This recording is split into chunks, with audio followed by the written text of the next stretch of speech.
La bonne idée du jour, c'est celle de Smahan Bouchlaghem. Bonjour, bienvenue. Bonjour. Vous êtes la fondatrice de Femmes au volant. Bravo déjà pour le nom de votre société. Merci. C'est très bien trouvé. Vous voulez lutter contre les clichés, tout simplement? Exactement. Effectivement, femme au volant, c'est plus prudent au tournant. Parce qu'il y a beaucoup de clichés autour des femmes et de la conduite, déjà d'une manière générale.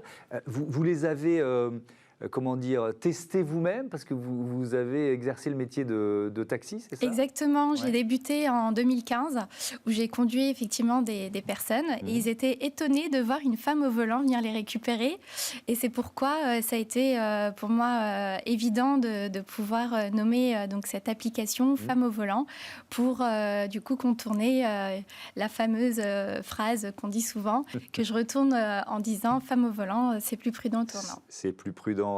Des VTC, pas tout à fait comme les autres. C'est-à-dire que ce sont des conductrices, quoi. C'est du 100% féminin, c'est ça la promesse? C'est du 100% féminin, puisque toutes les conductrices, donc, ce sont des femmes, souvent des femmes qui ont été victimes de violences conjugales et qui ont été réinsérées donc, dans l'emploi et qui ont décidé donc, d'être des femmes au volant. D'accord. Ça va au-delà d'un projet économique, si je comprends bien. Tout à fait, c'est vraiment sociétal également, puisque l'idée, c'est d'apporter donc du coup une indépendance financière pour toutes ces femmes, mais également nous sommes donc une application qui propose une commission qui est l'une des moins importante du marché, qui est à hauteur de 15%.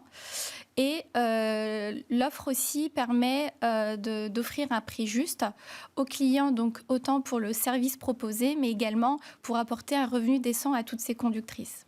Et pour moi, c'était vraiment important de l'offrir. Ça veut dire quoi? C'est-à-dire que ces valeurs, équité femmes-hommes, promotion sociale aussi, c'est ce que je retiens de ce que vous venez de dire, sont des valeurs que vous portez depuis longtemps? Exactement. Et je pense que je m'en suis aussi sentie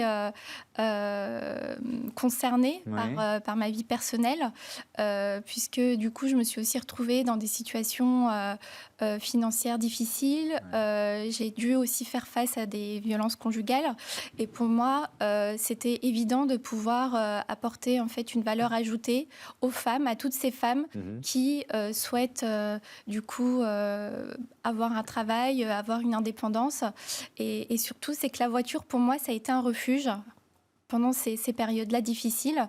Et ça a été aussi un moyen de fuir. Et c'est pourquoi il y a tout ce monde de transport, de femmes au volant et d'indépendance de toutes ces femmes. Alors, on va se placer maintenant du côté des clients. D'abord, les clients, voilà, comme moi, comme vous et moi.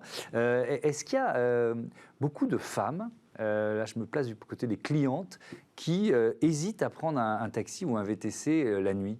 Malheureusement, on a eu beaucoup de témoignages de femmes qui m'ont témoigné à moi-même directement qu'elles ont eu malheureusement des situations un peu compliquées le soir en rentrant chez elles, après un restaurant, après avoir été voir une pièce de théâtre.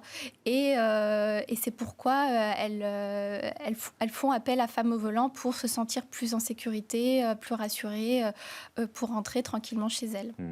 Il y a aussi des parents qui hésitent à confier un enfant seul à un chauffeur masculin. C'est une réalité dont il faut parler. Étonnamment, effectivement, on a eu beaucoup de parents qui nous ont confié leurs enfants pour les accompagner à l'école, à des activités, pour les parents aussi séparés, où du coup on accompagne l'enfant chez le papa ou chez la maman.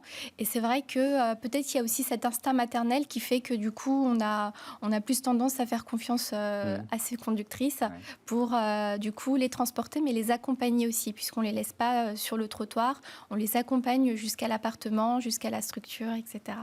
Un mot pour terminer de votre offre B2B. Quels clients vous pouvez avoir? Alors, on transporte tout le monde. Tout le monde est la bienvenue dans nos voitures. Donc, on transporte des femmes, des hommes, des personnes âgées, des personnes en situation de handicap, des enfants. Aussi, donc, ça veut dire quoi? Ça veut dire qu'il peut y avoir des hôtels, des hôpitaux qui font appel à vous? C'est des hôpitaux, c'est des EHPAD, c'est des entreprises également, puisqu'on fait de l'aéroport. On transporte aussi nos passagers pour aller prendre leur avion, pour prendre leur train. Donc, vraiment toutes les personnes qui souhaitent se déplacer. Merci beaucoup, merci Esmane Bouchlaghem et bravo, bon vent à vos femmes au volant. Voilà, c'est la fin de ce numéro de Smart Impact. Alors, comment vous dire, si je voulais remercier toutes les personnes qui ont participé à cette émission, j'ai vu passer 3 réalisateurs, 3 preneurs de son différents, sans parler des assistants, etc. Bref, c'était une journée un peu formation et accompagnement, donc ça va être tout simple. C'est Joséphine Dacoury et son boys band, et avec des garçons autour d'elle. Salut.